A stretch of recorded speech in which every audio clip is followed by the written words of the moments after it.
I just spent 2 days in the Indonesian jungles and rice fields of Tana Toraja Sulawesi, straying away from the famous sights of Bali and getting into some real local adventure. Trekking through jungles, stunning rice fields, incredible villages and immersing with the locals. This was a beautiful adventure, but a lot more difficult than I thought it was going to be.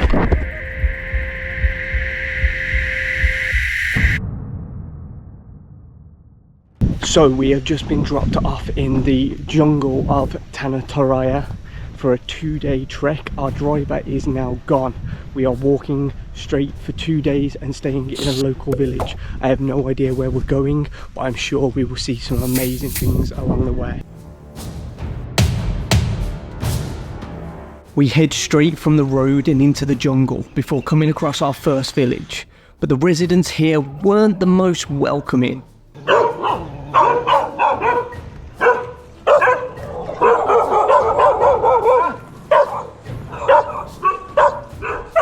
Crazy dogs. Must be protective of their little area, territory, but they came right up to us, so that could have turned out a lot worse than it actually did. We passed through the first village quickly for obvious reasons and made our way out into the stunning rice fields. Hello. I need to watch where I'm walking because these areas can get very thin as well, so end up slipping into the water or into the rice field.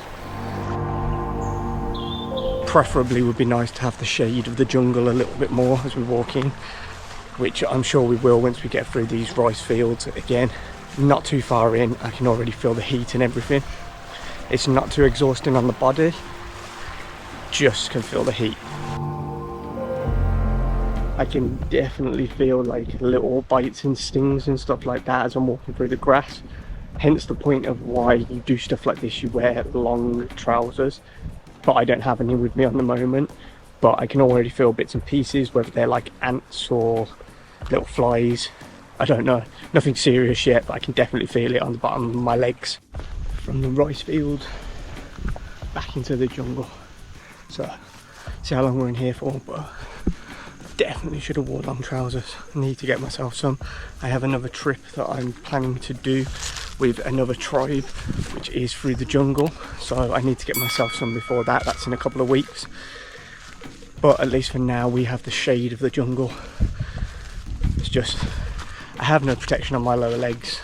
There are dangerous stuff in Indonesia. If I step on the back of a snake or something, I'm screwed, essentially. The start seems to be short stints through the lower rice fields, followed by passes through jungle areas. But each trip back into the jungle brings us to new villages as well. We've just come to a small stop in the middle of the jungle where they're keeping roosters for like cockfighting and all that sort of stuff, and then there's a couple more dogs in that here. This is proper rural living in the jungle. So that was like a cool little stop off where a family live, and then they've got, well, you can hear the dogs barking at you again, which is obviously there for protection and stuff. And then they've got the roosters that they use for the cockfighting, all tied up so they don't fight each other now. And then the buffaloes dotted around, which obviously they can use for many different reasons and rituals and stuff as well. If you have seen the last video that I posted about the deaf tribe and their ceremonies here in Tana Toraja, if you haven't, check that one out because it's absolutely unbelievable. One of the most disturbing things I've ever seen, but one of the most amazing things I've got to be a part of and witness, so definitely check that one out if you haven't already. Hello, hello. So as you can see, we stopped off at another little local village, and Jacob has filled up one of these bottles of water with some specialised wine that they do here. I will be able to fill up my watering places like the village later, where they will boil the water, so it is safe for me to drink. But it's cool seeing how interested the people are when you turn up in the village, looking at you like you're an absolute alien.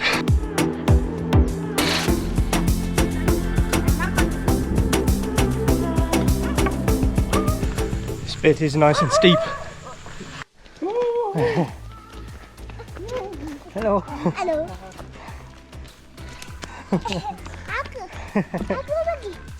Hey! We come across a small shop near one of the villages, so I stop back up on some water as I'm getting through it extremely quickly in this heat.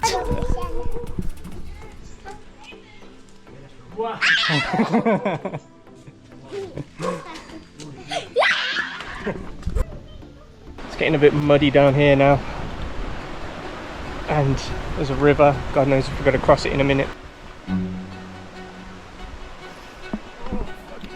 Halfway over.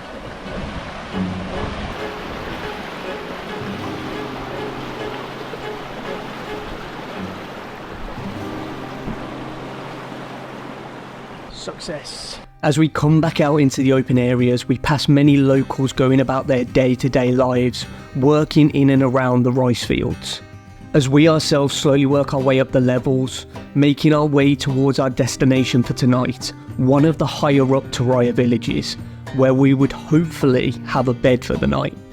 This is becoming a proper hiking little trek, going through the rice fields and going up and down. There's not like proper pathways to go in the direction we're going, because obviously they're just going up and down the rice fields. We're trying to go through and up, and yeah, some parts are very difficult, some parts are very boggy, steep, rocks, areas that you've got to jump over. It's all part of the fun. Proper sunk there. Can't tell where's boggy and where's not. Probably just step forward, but it's like all grass now, but it's boggy underneath, and I just went. I think we've been trekking now for about 6 hours.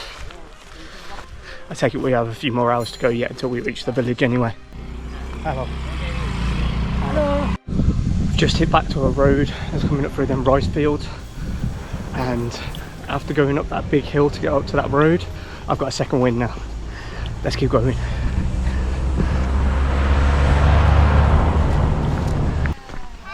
Hello. Good afternoon. As we make our way up the road, a local truck pulls up and offers us a lift to the top of the next hill area. And who are we to say no?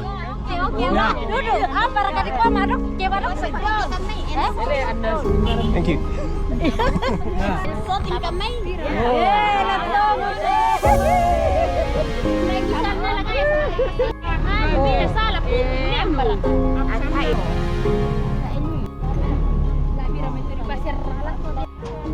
Weirdly, not as comfy as a luxury Uber. The road was so steep and bumpy on the way up, I couldn't even film for parts of it, as we had to grip on with everything. But we all had a good laugh about it on the way up.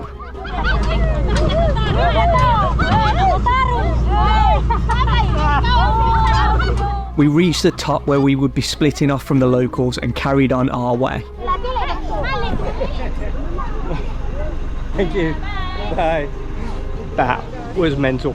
So we jumped in the back of like a local truck with a bunch of other people to get to the top of the hill quicker, which is an absolute bonus. It was bumpy as hell. That was like crazy. So bumpy. Yeah.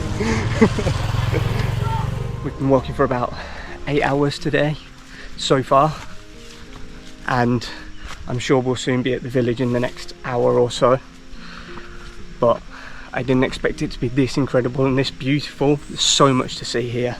Jungle, rice fields, local villages, the people, incredible.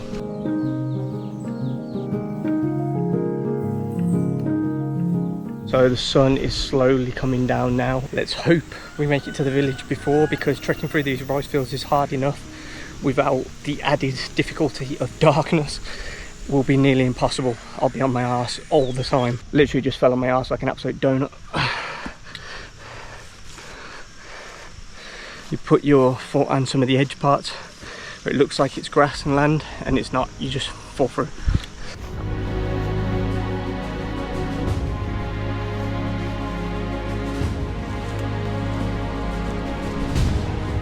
Into the jungle.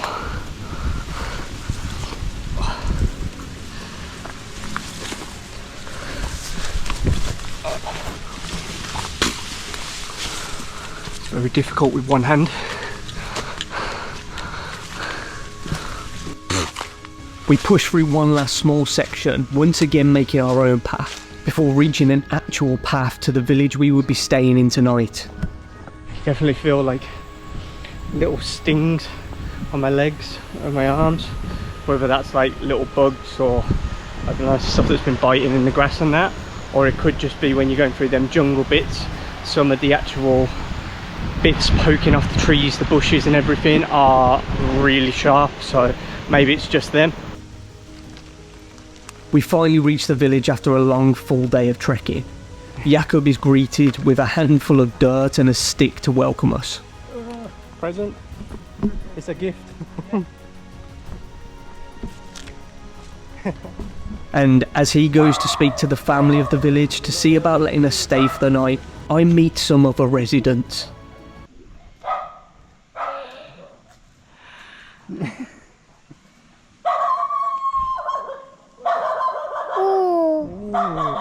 We've just arrived at the village I believe we will be staying in for tonight.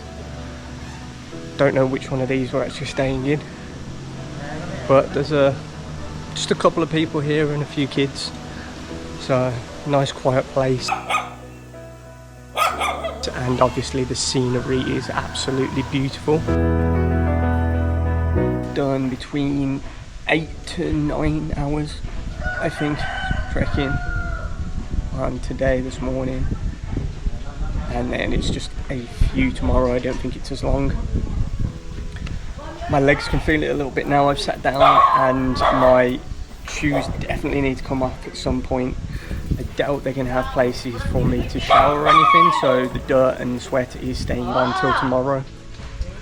Hello. Hello. I quickly say hello to some of the family as the top man of the family offers to show me exactly how they make their local alcohol. So we're off to watch now here the husband, the man of the village, make the palm wine, which Jakob has been drinking today. So I did ask him earlier how you actually do it, because I've seen the snake wine and the lizard wine in Vietnam, and I just wondered, but it's made from the palm trees when they're in season here. They use the palm tree, which they drain sort of like a tap. They do this each day, covering it over after use for it to be ready to fill up again tomorrow. Why do they do this each day? Well, they drink it all with whoever wants to join every single night. It's a party every night in Toraja. We settle in for the evening with amazing hospitality. I'm given a sarong for warmth as the temperature drops, and we are given a lovely buffet of food, more than we can eat, before sitting down with the family as they get a little tipsy from the palm wine.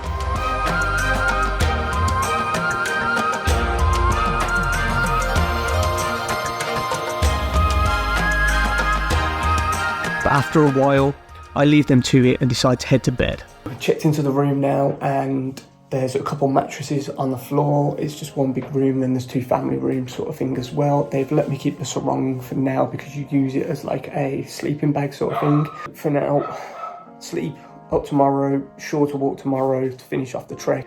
Sleep time for me now. I will see you all in the morning. Peace. Not that you can really see it properly in this light, but there are cobwebs all down here and some little spiders. So probably going to get crawled over my face in the middle of the night. Good morning, beautiful people. It is currently about 7:30 in the morning. Sleep-wise, I slept okay, but it wasn't the most comfortable. Like, my back and stuff are aching now because the mattress is so thin. It's basically like you're sleeping on a wooden floor, but it'll do. I heard the rest of like the villagers up at like 4, 5 this morning, already starting work and everything. But for us now, we'll probably have some breakfast and then crack on with the rest of the short walk until we get to a point where we can be picked up by the car. So let's get cracking with the day. So breakfast has been eaten and I am just now waiting for Jakob to tell us when we're going to carry on, but we're just enjoying some tea in the meantime. But honestly, this has been an absolutely incredible experience, especially staying with a local family in the local villages of Toraja. If you told me I'd be doing this like a couple of years ago, I'd never have believed you. It's just something I'd never imagined that I'd be doing in my life. You see it on YouTube and documentaries and stuff like that, but to actually be in one of those situations is so surreal. It's so weird, and I'm eternally grateful for it all and can't wait to do more adventures like this as well. Day 2 of trekking started, and the first bit out of the village was just very steep.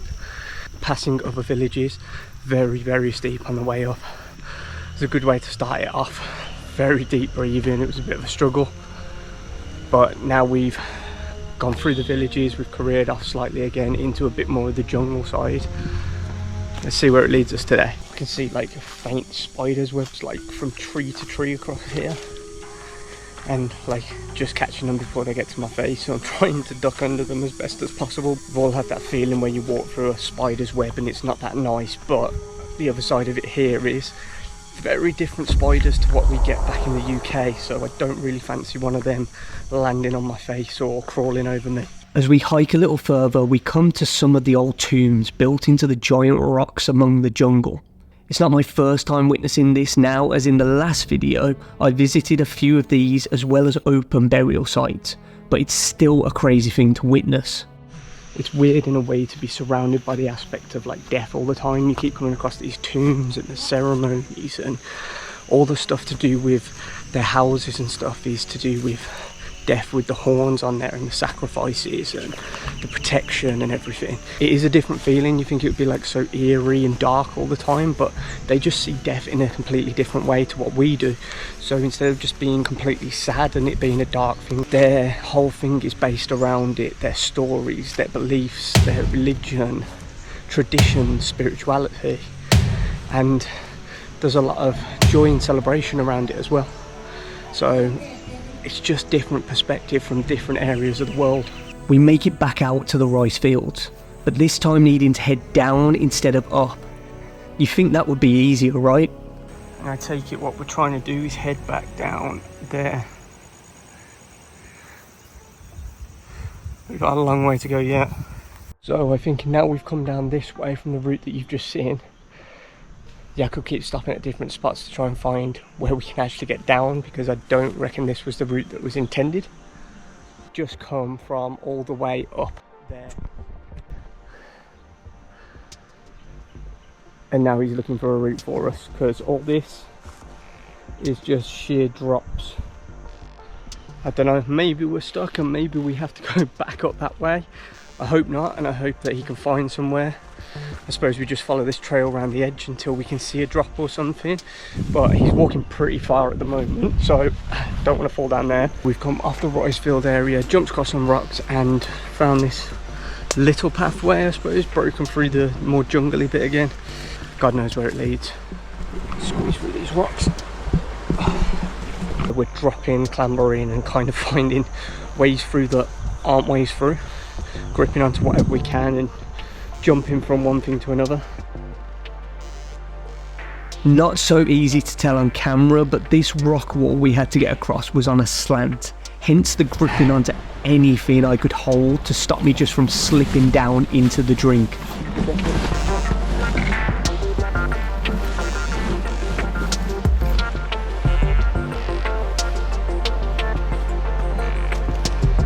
Thank God for the grip on these shoes. But then, as we got across, we hit another hurdle. So we can't find a rock or anything to get across that water there, and it's pretty deep because it covers the rice field. Whilst I was walking back up to try and find a rock to throw down, I grabbed onto some sort of plant, and now I have all these things stuck in my hand that are really sharp. There's loads of little yellow spikes, but I need to concentrate on getting past this bit again now, so definitely walk through something, because I've got loads of these spikes stuck in my hands and in the back of my leg. Once we get somewhere flat I can start pulling them out, but I need to keep moving at the moment.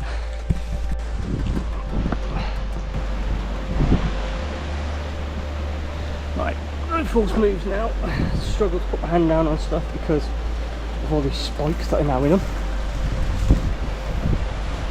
Balance.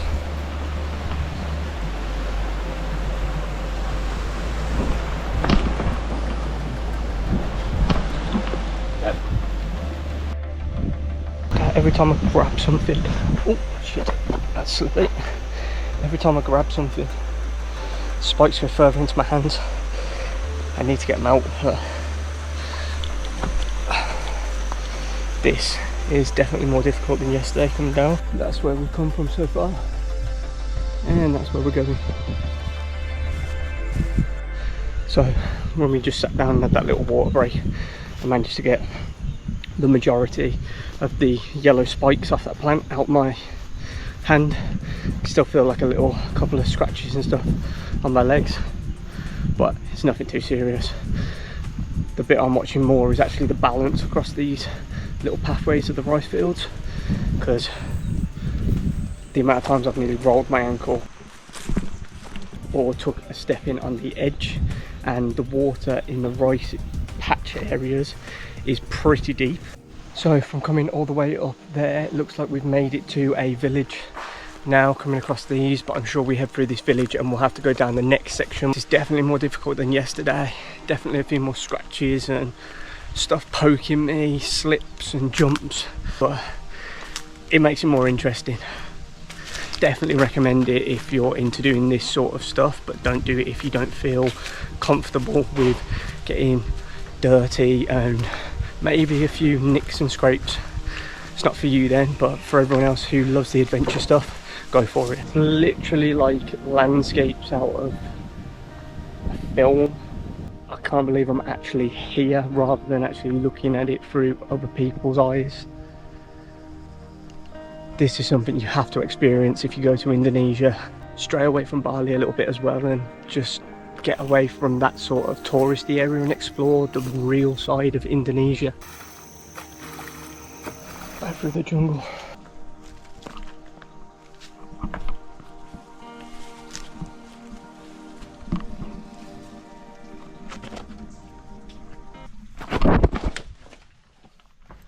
Yeah, so that was the closest call yet.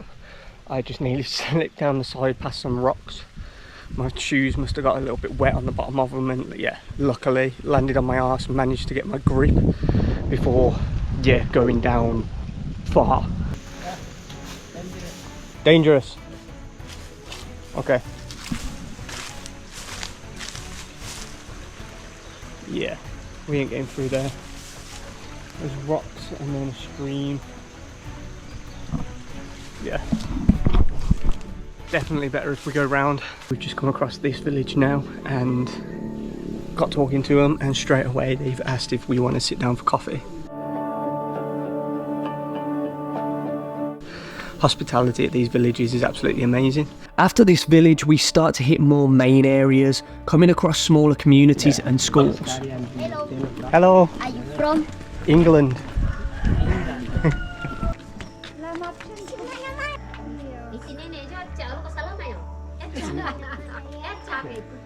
We finally end up in Jacob's village, where we wait for a pickup as the adventure draws to a close. So that is it, 2-day trek over and done. We are back to being picked up now.